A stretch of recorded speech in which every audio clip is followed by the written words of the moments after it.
Welcome to the deep dive. Today, we're zeroing in on something really key for many of you. How to actually get your spoken English flowing better and build up that, solid confidence. We've looked through a bunch of the really practical advice. It comes down to about 15 distinct strategies, actually, and they're aimed at learners at pretty much any level. Right. Our mission today, to not just list them off, but to figure out which ones give you the most bang for your buck. Arm you with stuff you can use, immediately to really boost your English speaking. Exactly. And we know you want to get this info quickly, get it thoroughly, but without feeling totally swamped. Yeah. So think of this as your shortcut to understanding the strategies that really work in language learning. We're not just giving you a checklist. No. We want to dig into the why these techniques are effective. Couldn't agree more. And I'm really glad to have you here to, not just lay out the tips, but give us that deeper insight, the reason they work. Happy to be here. I'm expecting some real aha moments as we get into these. So where do we start? Okay, let's kick off with a real cornerstone. Speak English every single day. Seems obvious, maybe. But the material we looked at really hammers home how vital this daily practice is. It compares it to physical exercise, which I thought was interesting. It's a great comparison. You wouldn't expect to get fit hitting the gym, once a month. Language is similar. Right. That regular practice builds a kind of muscle memory for your brain. It makes speaking feel less like hard work and more automatic over time. Okay, but the idea of speaking daily might sound, a bit daunting for some people. It can, yeah. You might think, I need a language partner, or I need hours. Exactly. But what's good is the sources suggest it can start really small, totally manageable. In fact, we found 3 really simple, accessible ways to get that daily speaking in, even if you're doing it solo. And what's great is how straightforward they are. The first one, just talking to yourself. Right, like describing what you're doing. The example was, okay, I'm chopping onions now, or I'm adding garlic. Feels weird at first, maybe. A little, perhaps. But think about it, it gets you comfortable just putting your immediate thoughts into English words. No pressure. Yeah, connects that internal chatter with actually speaking. The second idea builds on that, right? Speaking your thoughts out loud. Exactly. Just narrating your inner monologue as you go about your day, walking down the street, doing chores. Need to grab some milk later, or wow, it looks like rain.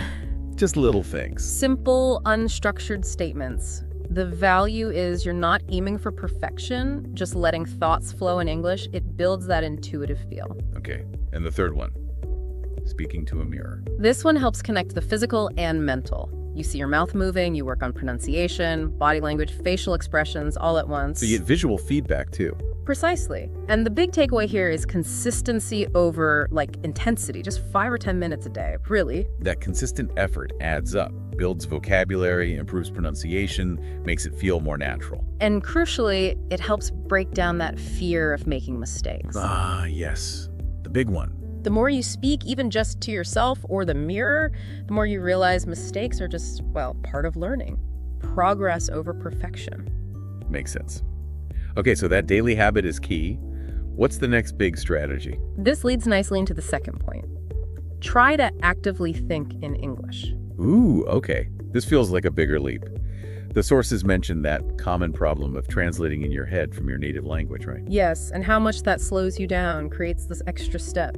Can even cause confusion or awkward phrasing. So the goal is to bypass that. Train your brain to just operate in English. Essentially, yes. React faster, speak more fluently, because you're not constantly translating back and forth. Okay, sounds great in theory.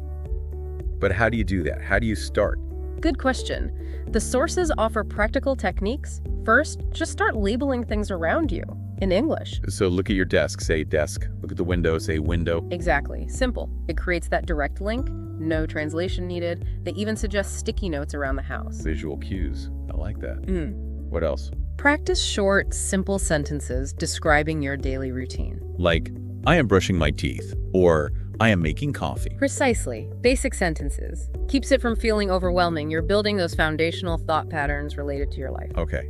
And the third technique, journaling. Yeah, journaling in English at the end of the day.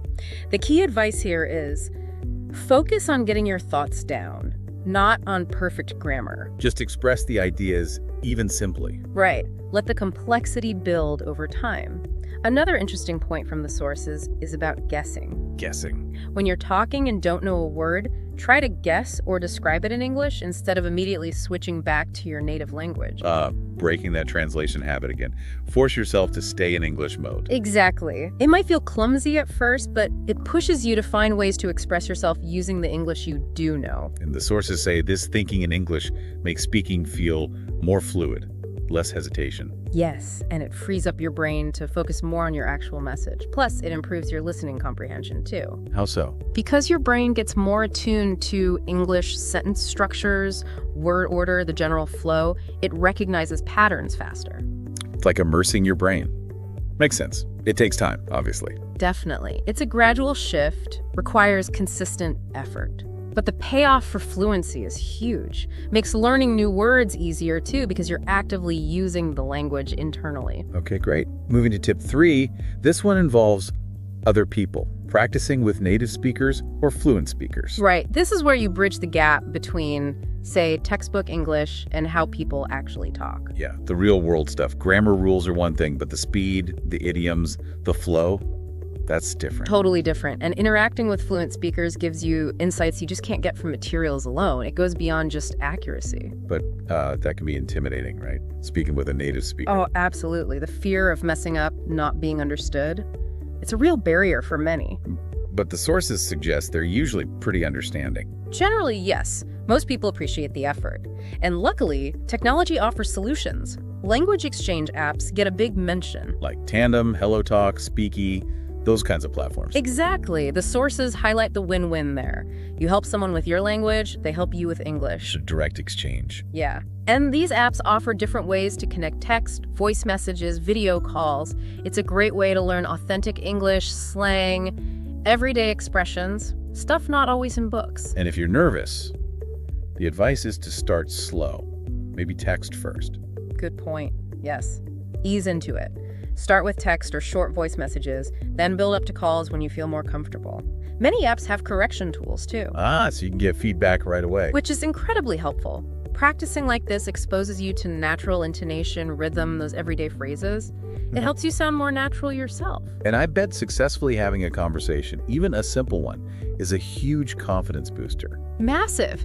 It shows you that you can communicate, even with mistakes, and you learn the flow of conversation, asking questions, responding, polite interruptions. Things you don't really learn from just reading.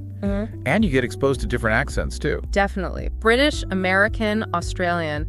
Talking to people from different places really sharpens your listening skills for the real world. So overall, this kind of practice really speeds things up. Significantly. That immediate feedback and real interaction is hard to beat. Okay, tip number 4 brings the focus back to ourselves. Recording yourself speaking. This is such a powerful tool for self-awareness, even if, hearing your own voice makes you cringe a bit initially. Yeah, that can be weird. Why is it so helpful, though? Well, the sources point out that when we're speaking, we're usually focused on what we're saying, not necessarily how. Right, your brain's busy with the message. Exactly. Listening back gives you that objective perspective. You might notice you speak too fast, or your tone is flat, or you make certain grammar mistakes you weren't aware of, or pronunciation issues. Things you just don't catch in the moment, so how do you start? Keep it simple at first. Pick an easy topic. Describe your day, talk about a movie. Keep the recording short, maybe 30 seconds a minute. Okay. Then, the crucial part, listen back carefully. Focus on pronunciation, grammar, fluency-like. Are there awkward pauses? And your pacing. And the sources suggest comparing it to native speakers. Yes, that's a key step. Find audio or video of native speakers on a similar topic.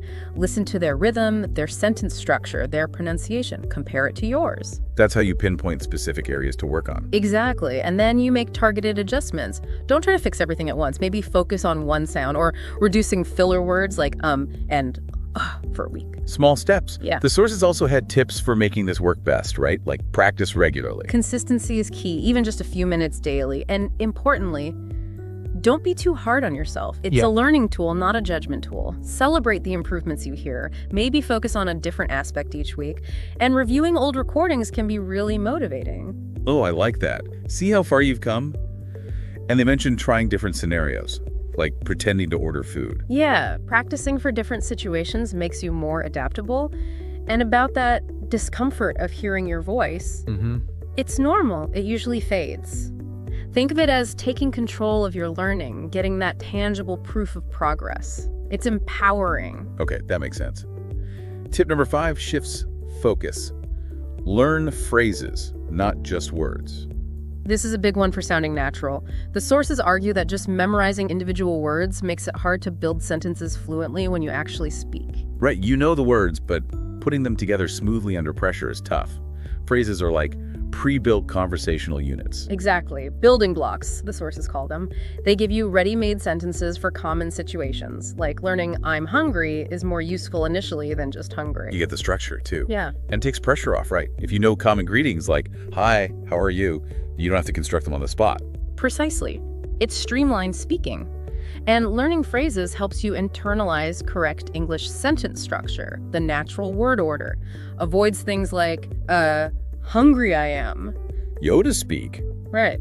So using common phrases makes you sound more like a native speaker. It aligns your speech with how the language is naturally used. Plus, recognizing these phrases improves your listening too. You catch them faster in conversation. Makes sense. And the advice is to practice these phrases actively with real people. Yes, use them in conversations on language apps or with partners. See how they work in context, beyond textbook examples. Watching English TV and movies is great for this too. Noticing the common phrases people use. And flashcards. Yeah, flashcards specifically for phrases physical or digital apps like Anki. Regular review helps cement them, and writing them in a journal trying to use them. Making them active vocabulary. So vocabulary is still important. Absolutely, but learning words within phrases is often more effective for speaking. And having these phrases ready boosts confidence. Less mental work during the conversation. Definitely. You have reliable tools. Start with everyday practical stuff, greetings, polite questions, directions like, could you tell me how to get to? Then move to more complex or specific phrases, especially ones related to your interests.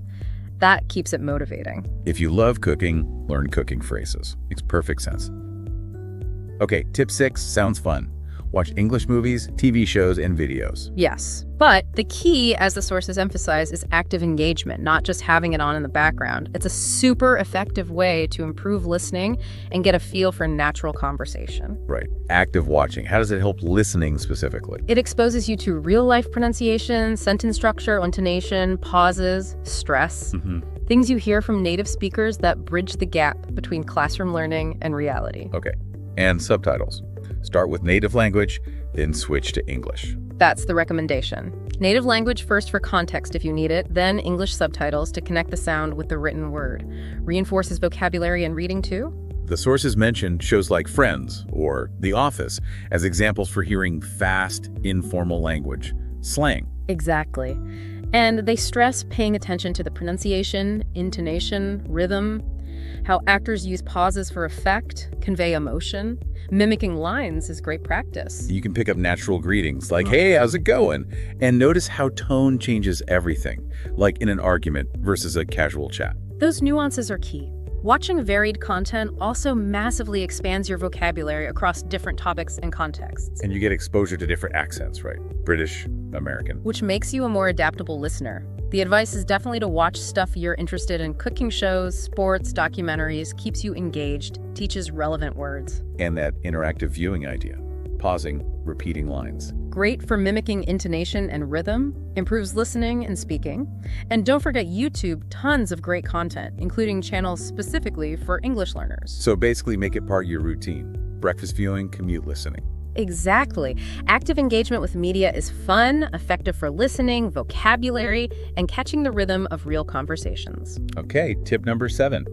Another active practice. Read out loud. Yeah, the sources really rate this one. Good for both speaking and listening. Gets you comfortable with English sounds, helps you construct sentences smoothly. Where should you start? What kind of material? Simple stuff first. Children's books, short stories, news articles. They usually have straightforward language, shorter sentences, less overwhelming for pronunciation practice. How does it help pronunciation exactly? It forces you to focus on the physical act, how your mouth and tongue move to make sounds that might not be in your native language.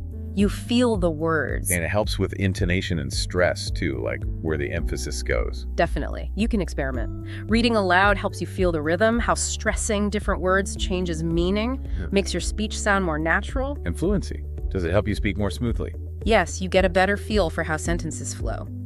It makes stringing words together more automatic, less hesitant when you have actual conversations. The advice is daily practice again, 10-15 minutes. Consistency helps, and choose stuff you find interesting. Makes it more enjoyable, teaches relevant vocabulary.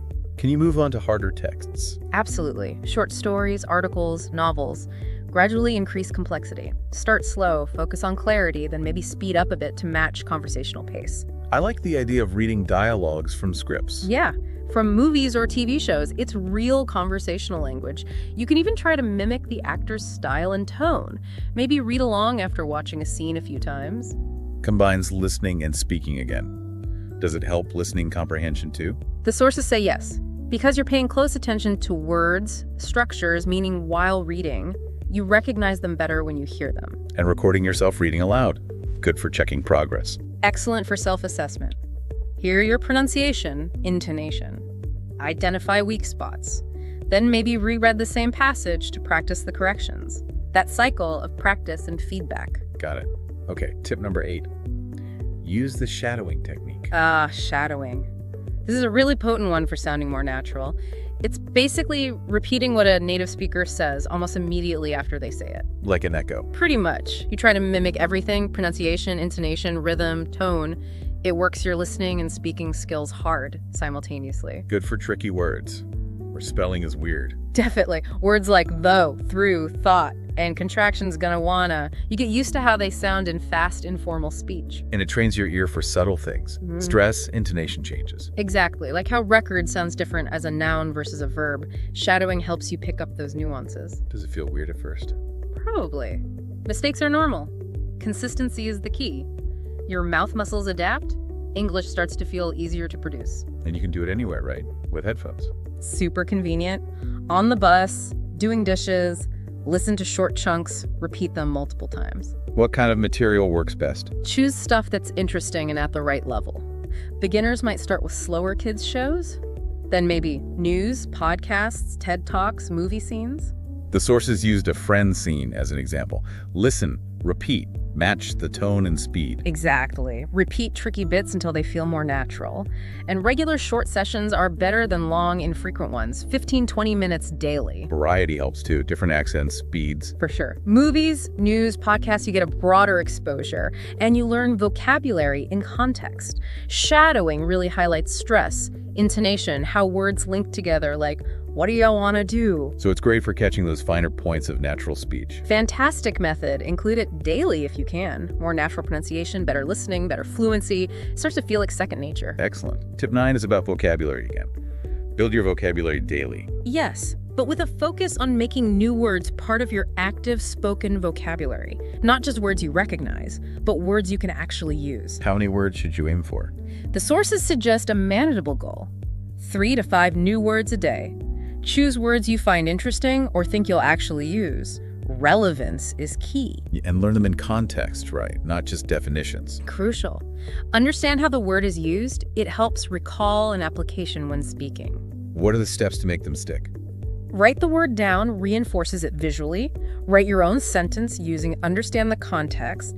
And say the word aloud. Maybe read your sentence aloud, auditory memory, pronunciation practice. And then, the hard part, using them in real conversations. That's the vital step. Actively try to slip them in, even if it feels awkward at first. That's how they move from passive to active vocabulary. Mistakes are fine. Part of the process. Flashcards again. Yep.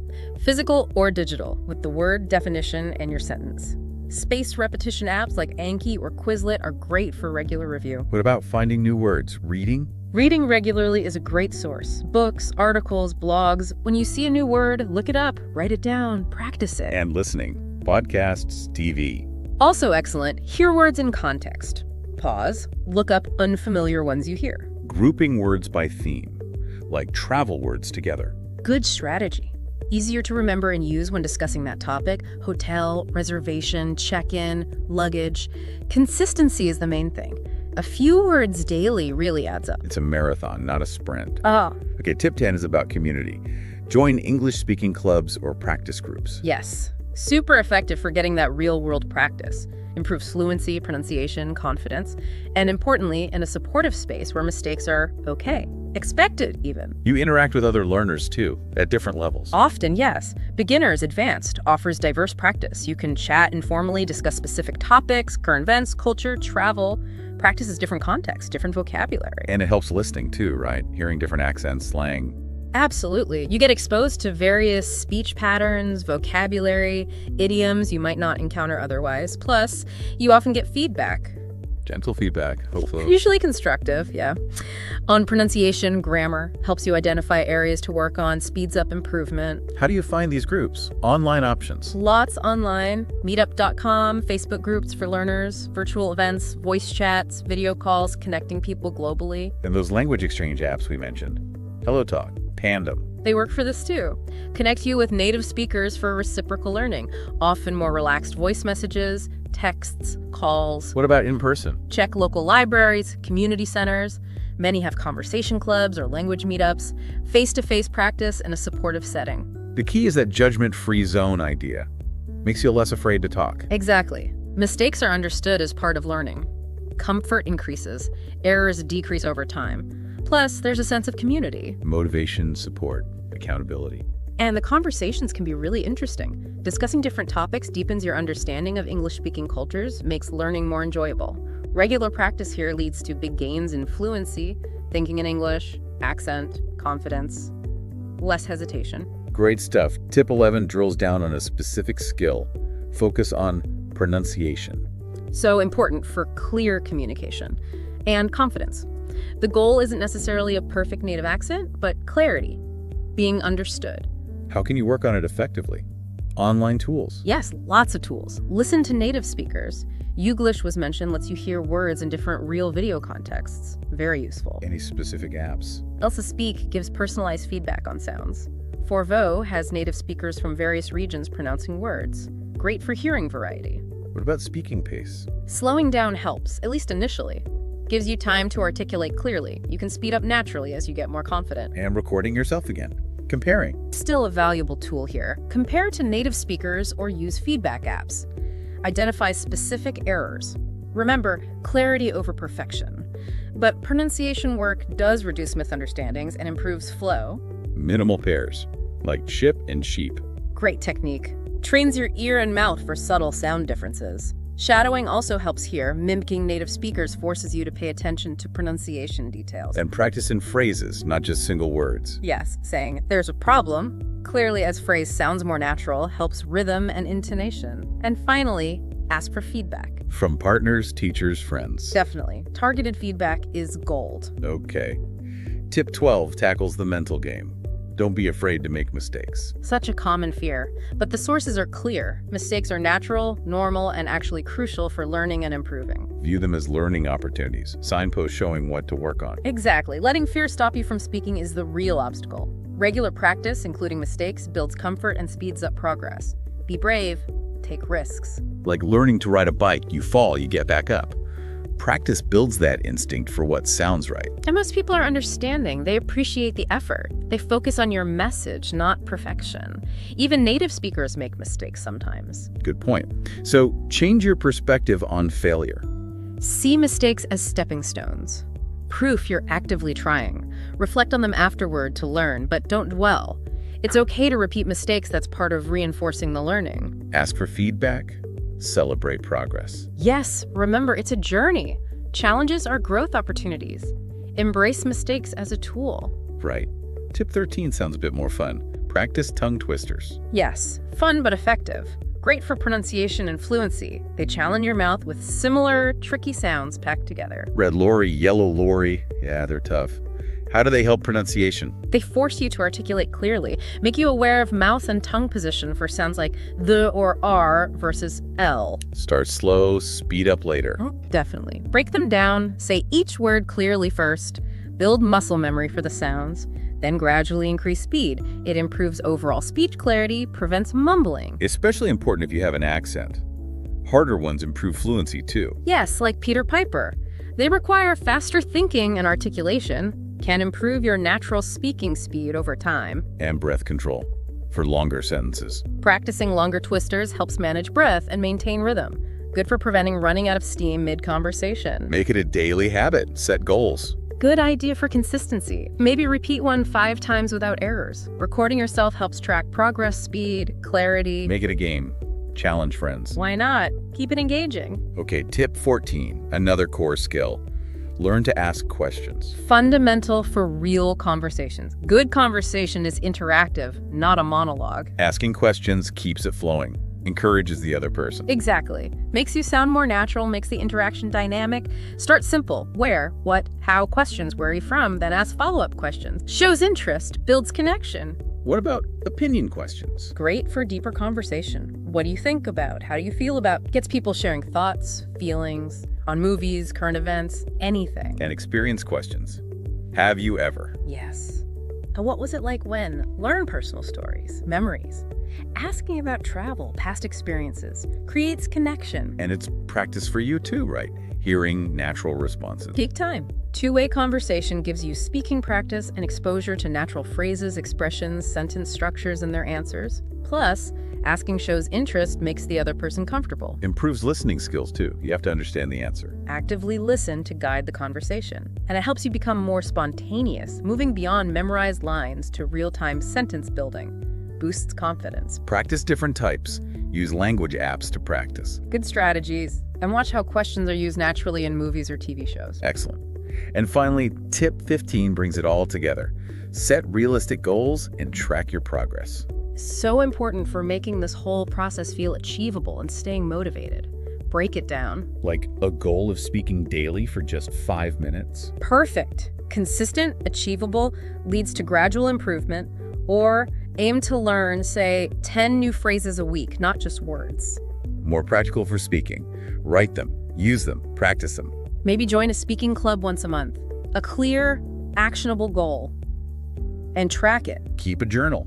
List goals achieved. Yes. Seeing your accomplishments, phrases learned, minutes spoken is incredibly motivating. Reflect on what worked, what didn't. Adjust your goals so they're challenging but reachable. Consistency is key, even if you miss a day. Get back on track. It happens. Setting small goals means you get those little wins, boosts confidence, keeps you going. And remember, it takes time, right? Patience is needed. Absolutely. It's easy to get discouraged, but consistent practice pays off, even if progress feels slow sometimes and mistakes. Part of the process. Crucial for learning. You learn to self-correct. Exactly. So these 15 tips offer a really rich toolkit. Different ways to practice, build confidence, fluency, vocabulary, pronunciation. Be kind to yourself during the process. Celebrate the small victories. For sure. And try to enjoy it. Learning a language opens doors, connects you to cultures, gives you new perspectives. Stay motivated, embrace the journey. Well, that's a fantastic overview. You definitely have a solid set of actionable insights now to really improve your spoken English. Absolutely. And remember those underlying principles. Consistency is crucial. Active engagement in different ways is key. And having that positive mindset towards mistakes. See them as opportunities. Couldn't have said it better. We're really excited for you to take these tips and run with them. We know you'll make great progress. So maybe a final thought to leave you with. Look back at these 15 tips. Which single one resonates most with you right now with your learning style? Commit to really focusing on that one tip for the next week. Just one. What small change, consistently applied, could make the biggest difference to your confidence in speaking English?